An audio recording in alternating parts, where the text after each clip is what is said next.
झांसी के बुंदेलखंड विश्वविद्यालय में आज दीक्षांत समारोह आयोजित किया गया, जिसकी मुख्य अतिथि उत्तर प्रदेश की राज्यपाल आनंदीबेन पटेल रहीं। तो वहीं कार्यक्रम की विशिष्ट अतिथि के रूप में उच्च शिक्षा राज्य मंत्री रजनी तिवारी, उच्च शिक्षा मंत्री योगेंद्र उपाध्याय ने शिरकत की। इस दौरान मेधावी छात्र छात्राओं को प्रशस्ति पत्र और शील्ड देकर सम्मानित किया गया। वहीं राज्यपाल के झांसी दौरे को लेकर झांसी पुलिस प्रशासन और जिला प्रशासन के कड़े इंतजाम देखने को मिले। बुंदेलखंड विश्वविद्यालय के 29वें दीक्षांत समारोह के दौरान राज्यपाल ने अपने उद्बोधन में कहा कि सरकार शिक्षा में एक नई क्रांति लाने का प्रयास कर रही है और जल्द ही शिक्षा के स्तर में एक नया बदलाव देखने को मिलेगा। उन्होंने कहा कि महिलाओं के द्वारा समूह बनाकर किए जा रहे कार्यों को करते हुए कहा कि पूरे बुंदेलखंड पिछले महिलाओं समाज की तरक्की और पुरुषों को बुरी लत जैसे शराब जुए को छुड़ाने का काम किया गया।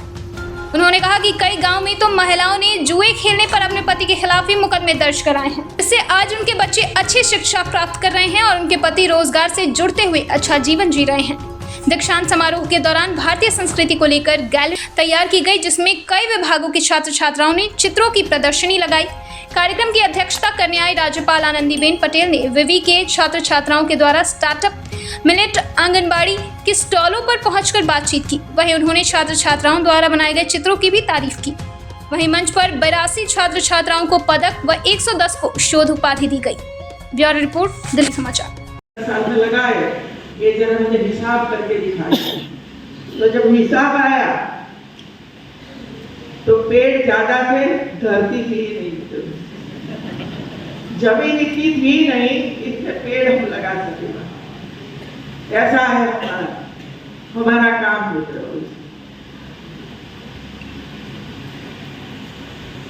पूरे देश के लोगों ने पेड़ लगाए, हम सबने भी पेड़ लगाए। आप में से जिसने पेड़ ना लगाए हो वो माँ के नाम से अपनी स्मृति में जरूर एक पेड़ लगाए। और ये हमारे जो बच्चे आज मेडल लेकर जा रहे हैं उनको भी मैं यही अपील करती हूँ कि आप घर पर जाने के बाद तुरंत अपनी माँ के गले में एक मेडल लगा दीजिए, पहना दीजिए और पैर छूकर आशीर्वाद प्राप्त करिए। पैर छूकर आशीर्वाद प्राप्त करिए। फिर माँ के गले से निकाल कर पिताजी के गले में लगाइए और उसका चरण स्पर्श करिए और उनका आशीर्वाद प्राप्त करिए। माता पिता के आशीर्वाद के बिना हम कभी भी आगे नहीं बढ़ सकते हैं। आप छोटे थे तब माँ के मुख से आप कैसे थे, कहानियां तो सुनिए। वो बोलेगी कि आप कैसा था, कैसा बीमार हो जाता था, कैसी दवाइयां मुझे खिलानी पड़ती थी, रात को ही रोता था और मुझे जागना पड़ता था। ये सब बताइएगा और सुना भी होगा मित्रों। एक बच्चे का पालन पोषण करना बहुत कठिन है और इसी वजह से आज ये आंगनबाड़ी के हमारे कार्यकर्तियों को ये छोटे छोटे बच्चे और लिए चीजें दी, क्योंकि उसका जो डेवलपमेंट है वो डेवलपमेंट का समय ही ये होता है। गर्भावस्था और इसके बाद जन्म के बाद 3 साल घर में रहना और इसके बाद आंगनबाड़ी में आना 3 साल और इसके बाद कक्षा 1 और 2, ये पूरा समय इसके जीवन के परिवर्तन के लिए, इसका फाउंडेशन के लिए, इसका सर्वांगीण विकास के लिए बहुत इम्पोर्टेंट है। वो उसी समय जीवन का 80% सही या गलत सीख जाता है और हमें पता ही नहीं चलता है कि गालियां बोलने कहाँ से सीखा। लेकिन हमें सोचना पड़ेगा कि हम गाली बोलते हैं घर में, वो सीखेगा। पड़ोस वाले बोलते हैं, वो सीखेगा। फ्रेंड सर्कल में बोलते हैं, वो सीखेगा।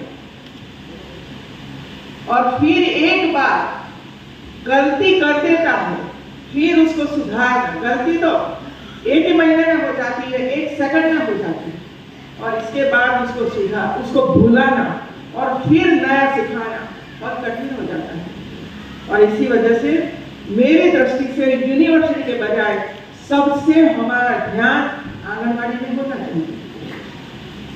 आंगनबाड़ी में ये हमारी आर्थिकाल है, जो हमारे प्रधानमंत्री जी बोलते हैं ना कि 100 साल आजादी का जब होगा और ये अभी 25 साल बाकी है।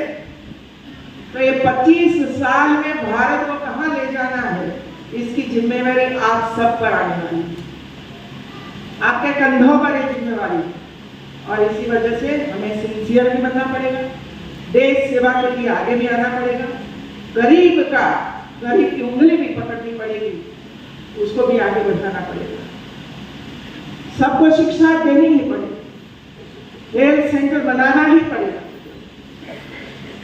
क्योंकि ऐसा समाज है, ऐसे लोग हैं जिसको पता ही नहीं है कि मुझे कौन सी बीमारी है, और बीमारी बढ़ जाती है तब पता चलता है कि हॉस्पिटल में ले जाओ, और इसके बाद हम उसको बचा नहीं सकते हैं।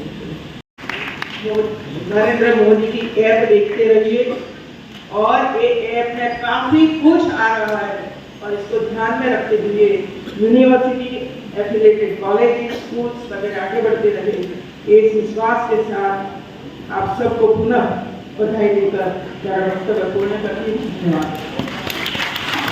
ओर से डिफेंस कॉरिडोर बना हुआ है, और झांसी और ललितपुर एक सेंटर की, लखनऊ भी, चित्रकूट भी, अलीगढ़ भी, और मैं चाहती हूँ मुकेश पांडे और रेड्डी जी और यूनिवर्सिटी के सभी अधिकारी सब मिलकर ये यूनिवर्सिटी में कौन सा अभ्यासक्रम दाखिल करना चाहिए कि जिसकी वजह से ये कॉरिडोर जो बन रहा है इसका हिस्सा बने, हमारे विद्यार्थी वो सीखे वहाँ, और साथ में ऐसे उच्च शिखर पर कई ऐसी मिसाइल बनाए जो भारत का रोशन हो जाए।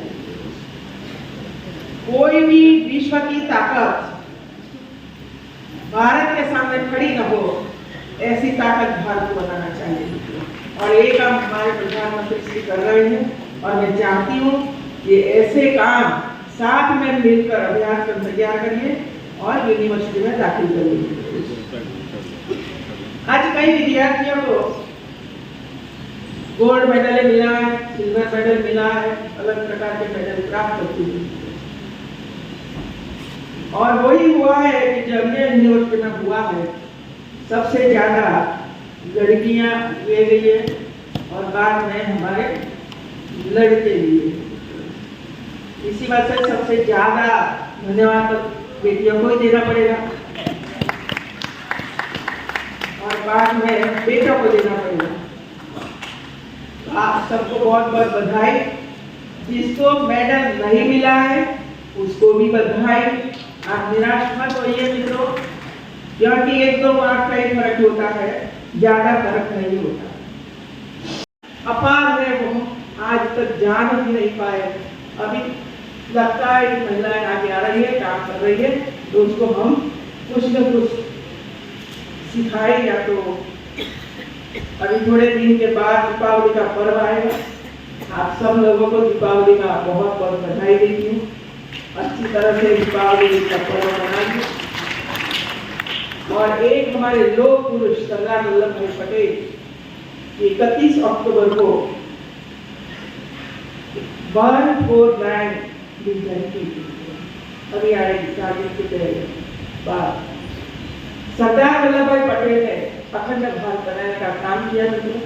उसकी बुक्स पढ़ोगे आप तो कितना कष्ट उठाया था उसी समय, और एक कष्ट के कारण ही जो रियासतें थी 500 से ज्यादा, सब जगहों पर जाना, समझाना और देश के साथ जोड़ना, ये बहुत कठिन काम उन्होंने पूर्ण किया, और तुरंत बीमार भी हो गए और वो भारत को त्याग करते हुए।